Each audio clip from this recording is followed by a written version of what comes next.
Good morning, good afternoon, good evening, whatever time you're watching this. Today we are in Canterbury. So today we continue the Obscure Britain series with a beautiful city called Canterbury. And Canterbury is actually known as the Cathedral City because Canterbury is home to this beautiful cathedral.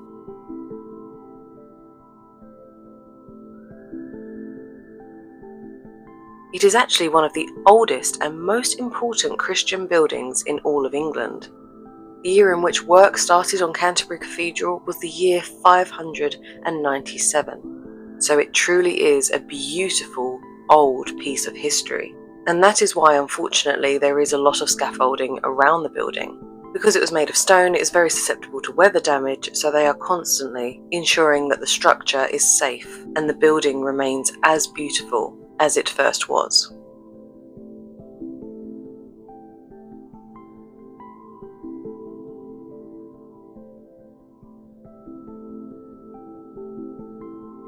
God, it's stunning. Oh my gosh.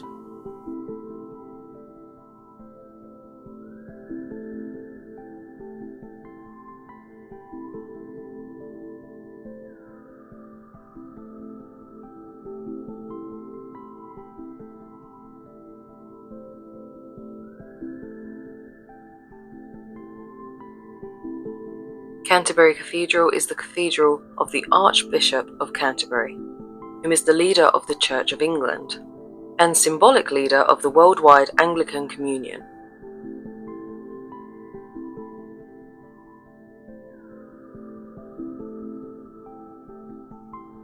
But there is another reason why Canterbury Cathedral is so well known. On the 29th of December, 1170, Thomas Becket, or Thomas à Becket as some people say, the former Lord High Chancellor of Great Britain, was assassinated in Canterbury Cathedral. Thomas Becket was only 52 years old when he was assassinated, and he is known as a martyr as he died for his beliefs and his values. His last words are said to have been, "For the name of Jesus and in defense of the church." And Thomas Becket actually died because he believed that the church should have more power. At the time, the king was Henry II, and he and Thomas Becket were actually very good friends, until Thomas Becket mentioned that he believes that the church should have more power than the kingdom, and Henry II just did not like this. So Thomas Becket was murdered in Canterbury Cathedral. There is a beautiful part of the cathedral called the Martyrdom. This now hosts a shrine to Thomas Becket, and it's actually just before the crypt. In the crypt, unfortunately, I was not allowed to film, which is such a shame because it was very beautiful down there. It was very quiet. Also, there was a few pieces on display, like a very, very small museum. There was letters, there was old armor, and it was just fantastic to see.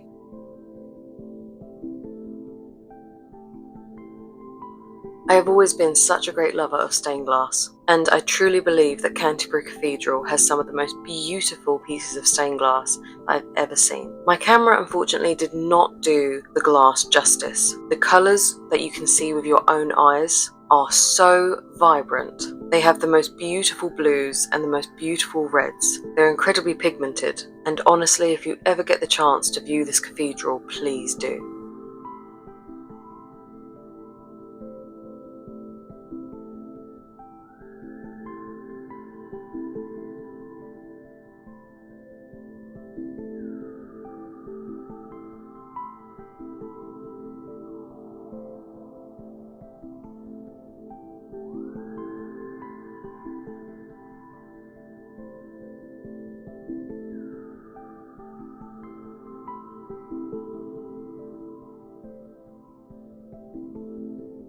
There is also a very small shop within the cathedral that sells replicas of the stained glass pieces. And luckily, if you buy a ticket to go and view Canterbury Cathedral, you actually get access for an entire year from the point that you bought the ticket. Which makes me very glad because on the day I actually didn't have the money to grab one of these beautiful pieces. So I will go back and grab myself at least one or two.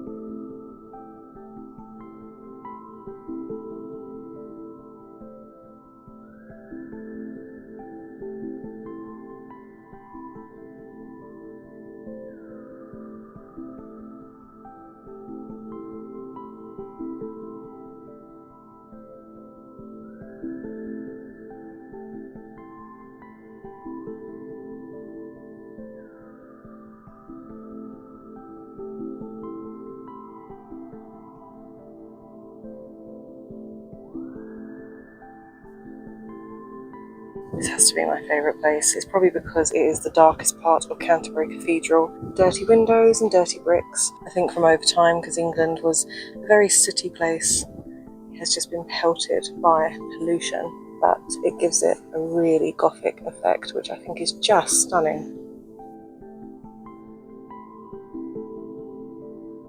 If you are a lover of beautiful architecture like I am, then there really is so much to look at in Canterbury. It is home to some of the most beautiful buildings that are enriched with a deep history. It is an incredibly old city, and thankfully over the years this city has been well preserved. There is also a crooked building. It looks like it would fall over any second, but it is now one of the most popular things to see in Canterbury.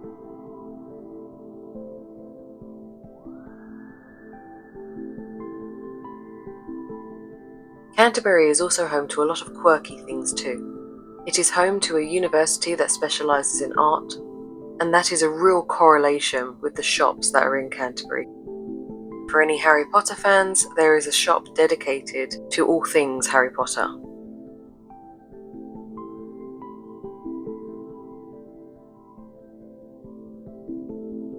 But there is also one of the most amazing little cat cafes that you can book and be greeted with about 20, I think it's 7 cats at the moment. When you book, you get an hour from your time slot. Within that hour, you are incredibly cared for. The people that work there absolutely love what they do and they love the cats, which makes for an incredible, welcoming environment.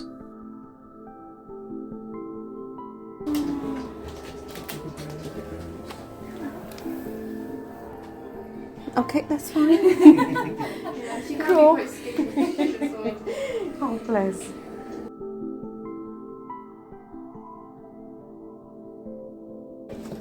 You're having the best time, aren't you? It's been there all morning. Oh, bless. Where would you be anyway? Oh, yeah.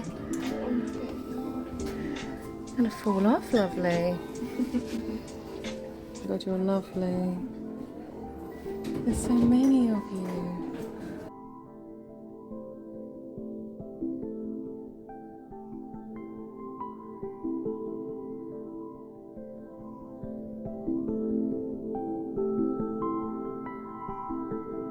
The food and drink there is also so nice.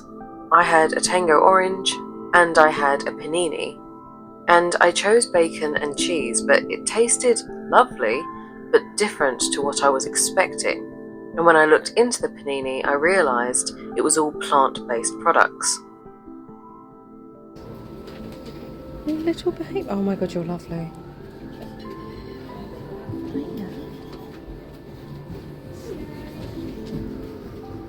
My idea of heaven.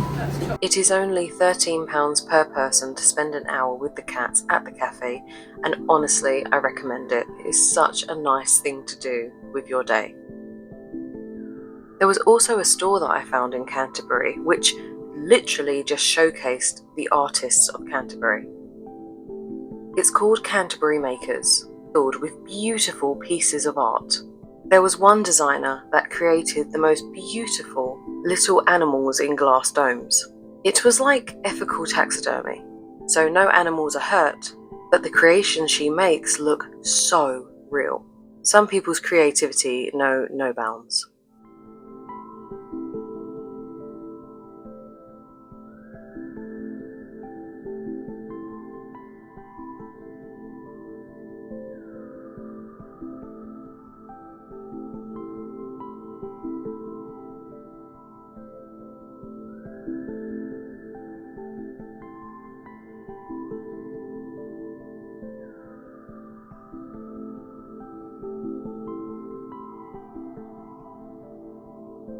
There was also an amazing busker who was singing sea shanties.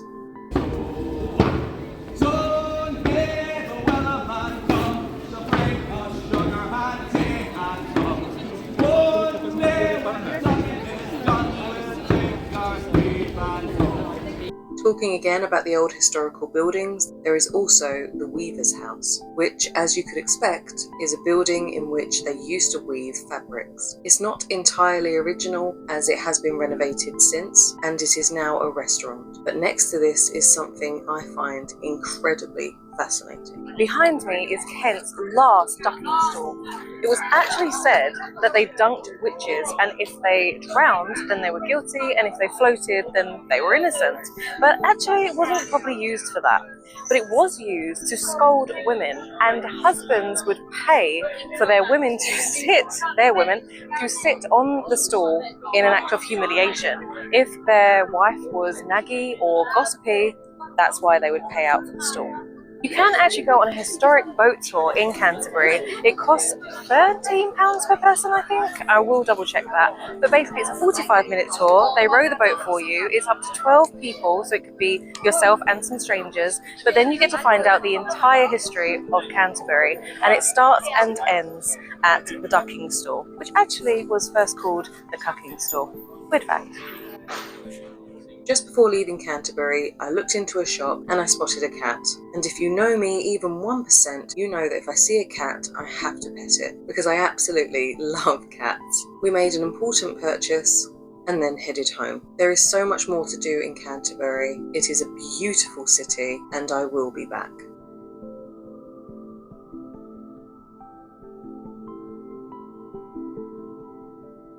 For now though, that's all from me, and I just want to give a huge shout out to my Patreon members, Lawrence, Chris, Louise, Geraldine, Ben and Chelsea. You have literally made this video possible. I am so thankful to you, and if anyone else would like to join the Patreon, then there is a link below. I hope to see you in the next one. Bye bye for now.